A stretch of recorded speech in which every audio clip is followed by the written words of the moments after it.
Good afternoon everyone. તો અત્યારે મારી સવાર પડી છે અને અત્યારે વાગ્યા છે બપોરના 12:15 અને હું નાસ્તો કરવા બેસી ગઈ છું અને આ છે થેપલું અને આ મારી કોફી.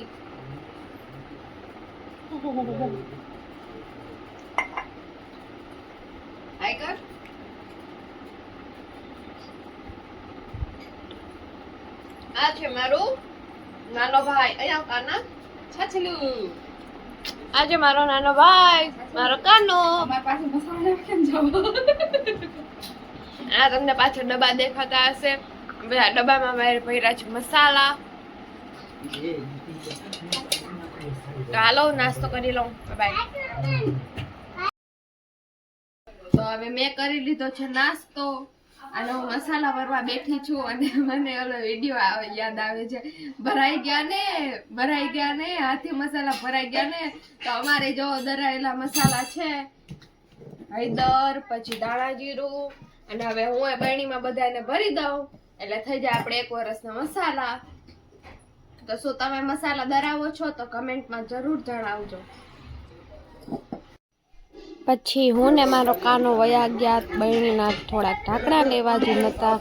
પછી અમે બે ફૂરફૂર કરતા પહોંચી ગયા દુકાને, નારાયણ લીધા ઢાંકણા અને બીજા મૂકી દીધા અહીંયા દુકાને. પછી હું પહોંચી ગઈ શાક લેવા. તો આપણું શાક લેવાઈ ગયું છે, બટેકાનો ભીંડો. અને પછી ઘરે આવીને મેં જોયું તો ઓહો આ શું છે, આ બધા તો ક્યાં હતા? અચાનકથી બધા કેરમ રમતા હતા. હું ઘરે પહોંચી ત્યાં આ જમવાનો ટાઈમ થઈ ગયો છે અને વાગ્યા છે 4 અને આ છે રાજમાનું શાક, આ છે ભીંડો જે મેં બનાવ્યો છે. અને જમતા જમતા એક વસ્તુ તો કમ્પલસરી છે આના વગર તો ભાઈ કોરિયો ના ઉતરે. હેલો એવરીવન, હું જાઉં છું અત્યારે નોબતના કાર્યાલય ઇન્દ્રપ્રસ્થમાં છે ત્યાં.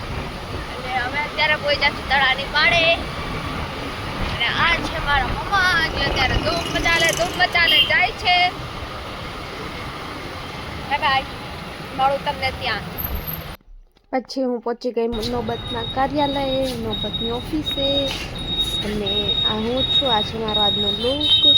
અને પછી ત્યાં જે અંકલ હતા એ મને જે પૂછ્યું એનો મેં જવાબ આપી દીધો. અને બોલવામાં તો જો કે મને કોઈ ના પહોંચે એટલે મેં ચટડ પટડ જી પૂછતા હતા એનો ફટ જવાબ આપી દીધો. અને પછી ત્યાં હતા વિડીયોવાળા અંકલ, પછી બીજા અંકલ હતા ને આ અંકલ આપી દીધું મને માઇક. અને પછી માઇક મારા હાથમાં આવ્યું એટલે હું માંડી બોલવા ફટ. અને પછી છેલ્લે અમે બધાએ ગ્રુપ ફોટો લીધો અને પછી અમે વિદાય લીધી. પછી જ્યારે હું ઘરે જતી હતી ત્યારે રસ્તામાં મળ્યું મને આ બહુ મોટી રેલી, કેમ કે આંબેડકર જયંતિ હતી એટલે એની રેલી હતી. અને એમાં બહુ ટ્રાફિક હતો, માંડ ગાડી નીકળી. અને પછી અમે પહોંચી ગયા શ્રી બાલા હનુમાન મંદિર. અને અત્યારે બાલા હનુમાનમાં બહુ જ સરસ ડેકોરેશન છે, તમે જોઈ શકો છો. કેમ કે શ્રી પ્રેમ ભિક્ષુજી મહારાજની તિથિ આવી રહી છે. કેવું મસ્ત લાગે છે આખું બાલા હનુમાન. અને હું પહોંચી ત્યારે આરતી ચાલતી હતી અને ત્યાં બહુ ગળતી હતી. તો મેં કરી લીધા દર્શન અને પછી અમે ત્યાંથી વયા ગયા. તો રાતે થઈ ગયો તો જમવાનો ટાઈમ અને હું બનાવતી હતી રોટલી. તો મને આ ઊભી કરી કે તમે દીદી ઊભા થઈ જાઓ અને હું રોટલી કરીશ. અને એની બાજુમાં શું કામ બેઠો છે મને નથી ખબર, એ ખાલી જોવા બેઠો હતો. અને એની બનાવેલી રોટલી પછી એ પોતે જ ખાધી. અને મેં બનાવ્યું હતું રોટલી અને મારા ભાઈનું નામ, કેમ કે મને મનમાં ખુરાફાતી દિમાગ થઈ ગયો હતો. અને આ છે મારા ભાઈનું નામ JAYVIR, જયવીર. અને જો તમને મારો વિડીયો જોવો ગમતો હોય તો like, share and subscribe to my channel. And thank you for watching. Bye bye.